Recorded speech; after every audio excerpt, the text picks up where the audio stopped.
Il y a pas à dire, c'est quand même une belle ville, Paris, hein. Vas-y, on va faire je vous ai pas fait un petit tour de cet endroit.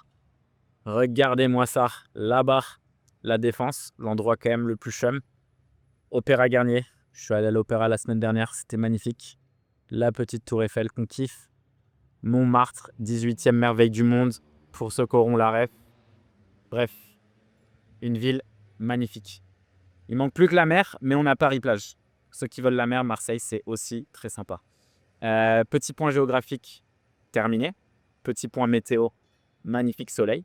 Maintenant, essayons de parler de ce que les meilleurs fondateurs font différemment. Comme vous savez, je suis en train de bosser sur la version du livre How to Build a Billion Dollar Company, comment créer un business valorisé à 1 milliard. Donc je me suis posé beaucoup de questions et j'ai rencontré beaucoup de personnes au cours de ces dernières années, beaucoup de personnes qui ont réussi à créer des business à 1 milliard. J'ai posé plein de questions et je me suis dit qu'en fait, les meilleurs fondateurs, ils ont quand même quelque chose de différent. Et ça, je le vois aussi dans mes investissements. J'arrive pas encore à vraiment le voir pendant mes calls d'investissement parce que je trouve que ça reste un call de vente quand quelqu'un vient de pitcher un produit ou un projet. Parfois, tu es un peu pris dans le feu de l'action parce qu'il y a un fonds qui vient de voir, qui décide du coup de te dire que c'est le meilleur invest de l'année à faire et parfois c'est vrai. Mais du coup, je remarque quand même que les meilleurs fondateurs ont certains points en commun alors que ceux qui, globalement, n'arrivent pas à faire des boîtes qui marchent font aussi souvent les mêmes erreurs. Le premier point, je dirais, qui est très différent chez les fondateurs qui réussissent, c'est qu'ils arrivent toujours à avoir du temps pour des tâches qui ne sont pas urgentes, mais qui sont essentielles. Je te donne un exemple très concret. Chez nous, pendant très longtemps, à chaque fois que je recrutais, c'était de façon très lean. C'est-à-dire, on a un besoin. Ce besoin, on n'arrive plus trop à le gérer en interne. Du coup, je vais recruter quelqu'un pour faire ça à ma place, par exemple, ou à la place de quelqu'un d'autre. Le problème avec ça, c'est que très souvent, tu recrutes un peu dans la précipitation, tu fais des erreurs et ça te fait perdre beaucoup de temps. Les meilleurs fondateurs, j'ai vraiment remarqué qu'ils recrutaient toujours en amont et que le recrutement pour eux, en fait, ça fait clairement partie de leur quotidien. Quasiment tous les jours, ils rencontrent des gens avec qui, peut-être qu'un jour, ils bosseront. Et j'en ai déjà parlé dans une ancienne de mes vidéos, mais si tu regardes aujourd'hui les meilleurs recrutements que j'ai pu faire, ou une partie des meilleurs recrutements que j'ai pu faire, viennent de relations qui se sont construites sur plusieurs années. Des gens avec qui j'ai parlé de problèmes, avec qui j'avais bossé de façon indirecte en brainstormant sur certains sujets.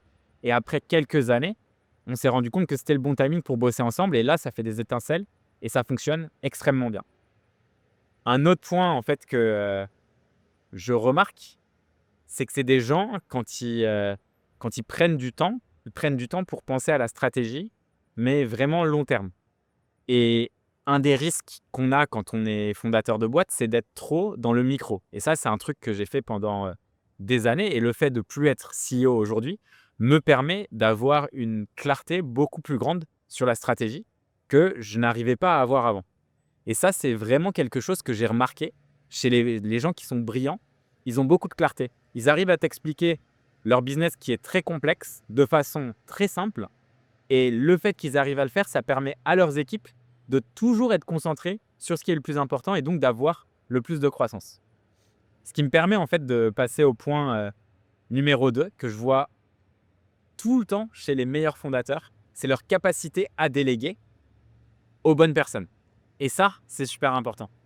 Parce que en fait, si toi, demain, tu arrives à recruter les meilleurs talents du monde, mais que tu leur donnes le mauvais taf, eh ben en fait, ça ne marchera pas.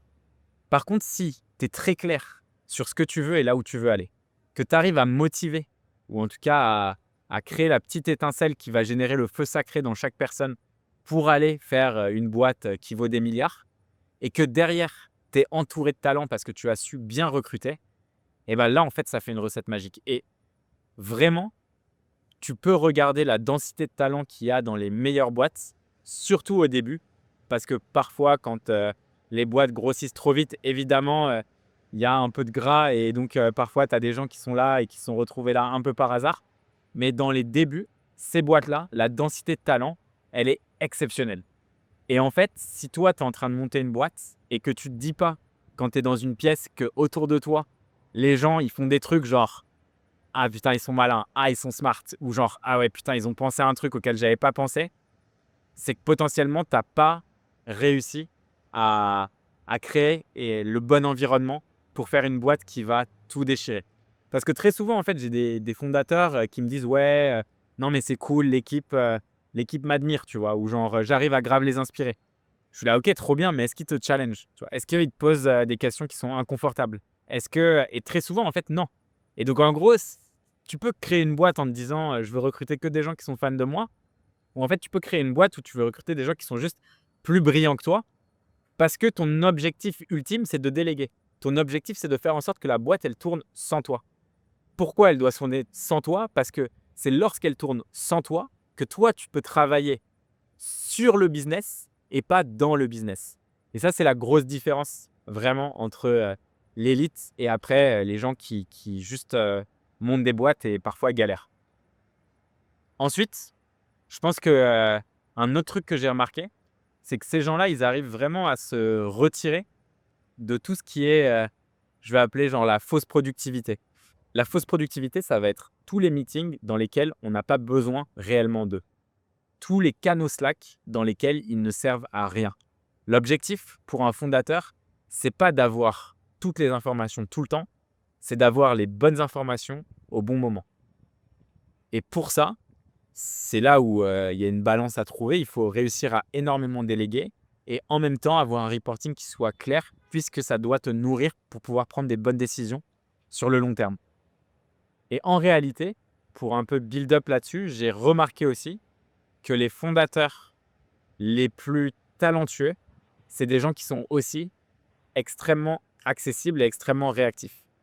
Ça me fait rire quand je vois, des personnes qui sont en train de lancer leur boîte et qui veulent te caler un rendez-vous et qui te disent, soit pour faire comme s'ils étaient, très occupés et très importants, qu'ils n'ont pas de temps, dans les jours à venir pour discuter et que ça sera que dans 1 ou 2 semaines.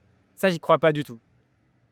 Tu as des gens qui font, des milliards et qui peuvent, te répondre en 30 secondes, lorsque, tu les contactes. Mais toi, qui n'as absolument rien fait et qui me demandes quelque chose, ben, en fait, pour te donner l'air d'être, quelqu'un d'important, tu vas mettre du temps. C'est un peu comme, dans les relations, les gens qui, vont te laisser en vue, pour, ensuite, tu vois, ne pas te répondre et faire genre qu'ils étaient occupés. Ça ne sert à rien, en fait. Ça, c'est que de la poudre de perlimpinpin. On n'en veut pas, on n'aime pas ça. Voilà. Je suis en train un peu de craquer là, hein. Le soleil tape fortement sur la nuque.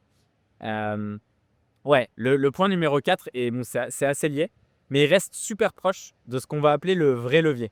Le vrai levier, c'est quoi? C'est la vision, le capital, la réputation, les, recrutements stratégiques et évidemment, les crises, quand il y a des crises. Ça, en gros, une fois que tu as, ces 5 trucs, vision, capital, réputation, recrutement stratégique et crise, en fait, je pense que tu peux tout gérer. Donc la vision, pourquoi? Parce qu'évidemment, tu as besoin de donner une direction pour que les gens puissent, tous aller, dans le même sens et surtout pour que les gens puissent bosser sans toi, sans que tu sois le goulot d'étranglement. Tu deviens goulot d'étranglement de ta vision lorsque ta vision, elle est pas claire. La clarté, ça permet à tout le monde de comprendre de façon simple où on doit aller et de toujours pouvoir se poser la question: «Est-ce que ce que je fais, est-ce que mes actions au quotidien ont un impact sur la vision?» Si la vision est claire, la réponse à cette question, ça doit être oui, non et ça doit être très simple. On va prendre un exemple. Mon objectif est de servir des équipes sales entre 5 à 100 commerciaux partout dans le monde dans des boîtes qui cherchent des solutions innovantes de prospection commerciale. Je suis en marketing. J'ai envie d'écrire un article qui s'appelle Comment gérer ma prospection en tant que fondateur de startup. Est-ce que ça sert ma vision?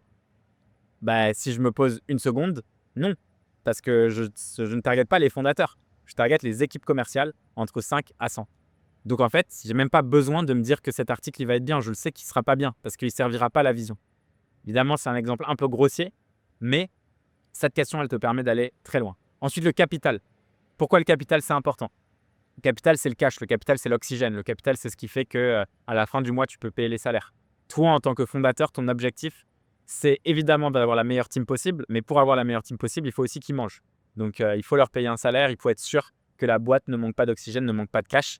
Donc, évidemment, tu as la voie des levées de fonds, mais tu as aussi la voie de la rentabilité. La voie de la rentabilité, c'est la voie de la liberté et c'est la voie que toi, tu contrôleras toujours à 100%. La voie de la levée de fonds, c'est la voie qui est peut-être un petit peu plus tendue, mais où tu peux quand même avoir du contrôle. Il ne faut pas non plus dramatiser la levée de fonds. Il y a plein de gens qui lèvent des fonds qui maîtrisent extrêmement bien leur cash et qui ne sont pas du tout stressés. Donc, ça peut aussi très bien fonctionner. À mes souhaits. Merci. Ensuite, les recrutements stratégiques. Bah, ça, on en a parlé. C'est à toi de construire la meilleure équipe possible. Il faut que tu te vois un peu comme, si vous n'avez pas maté Moneyball avec notre ami Brad, n'hésitez pas à regarder, mais très intéressant. Donc, comment est-ce que tu fais pour créer la meilleure équipe? Et la meilleure équipe veut dire des gens ultra compétents. Ça ne veut pas forcément dire les meilleurs dans chaque domaine, mais ça veut dire des gens ultra compétents qui fonctionnent extrêmement bien ensemble. Parce qu'il ne faut pas oublier que construire des équipes, c'est une skill. Construire des équipes, ce n'est pas recruter individuellement les gens les plus brillants. Sinon, les brillants ultra connards, ça serait les personnes les mieux payées sur Terre. Et très souvent, les brillants ultra connards, ils trouvent des jobs, mais dans lesquels ça ne se passe pas toujours bien. Parfois, ils restent parce qu'on les considère ultra brillants, mais très souvent, ils créent une ambiance qui n'est pas bonne et qui va avoir des impacts très négatifs sur la croissance. Et le dernier point, les crises majeures. Bon, ça paraît assez évident, mais s'il y a une crise, il faut que toi, tu puisses t'en occuper. J'espère que cette vidéo t'a plu, que grâce à ça, tu vas devenir un entrepreneur exceptionnel, faire des millions, réussir à rendre ta famille, ta femme, tes enfants heureux, avoir des vacances au Club Med, all inclusive, puisqu'on sait que c'est ça le but ultime de la vie. Allez, bisous. Ouh.